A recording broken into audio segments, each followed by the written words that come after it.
ഇന്ന് നമ്മൾ എടുക്കാൻ പോകുന്നത് CPO, WCPO അതുപോലെ SI എന്നീ ജോലികളുടെ സ്പെഷ്യൽ ടോപ്പിക്കിന്റെ ഭാഗമായ BNS, അതായത് ഭാരതീയ ന്യായ സംഹിതയാണ്. ആദ്യം തന്നെ ഭാരതീയ ന്യായ സംഹിതയുടെ കുറച്ച് ബേസിക് ആയിട്ടുള്ള കാര്യങ്ങൾ നമുക്ക് നോക്കാം. ഭാരതീയ ന്യായ സംഹിത ബില്ല് ആദ്യമായി പാർലമെന്റിൽ അവതരിപ്പിച്ചതെന്നാണ് 2023 ഓഗസ്റ്റ് 11. ഇത് രണ്ടാമതായി അവതരിപ്പിച്ചതെന്നാണ് 2023 ഡിസംബർ 12 രണ്ടാമത്തെ തവണ പാർലമെന്റിൽ അവതരിപ്പിച്ചത്. 2024 ജൂലൈ 1 ഭാരതീയ ന്യായ സംഹിത ഇന്ത്യയിൽ നിലവിൽ വരുന്നത്. IPCയിൽ ഏകദേശം 511 സെക്ഷൻ ഉണ്ടായിരുന്നു. എത്രയാണ്?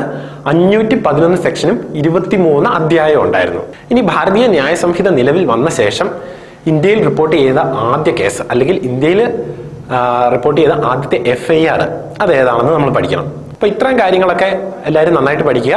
കറണ്ട് അഫെയറിന്റെ ഭാഗത്ത് ഈ ക്വസ്റ്റ്യനുകളൊക്കെ ചോദിക്കാൻ വളരെ ചാൻസ് കൂടുതലാണ്.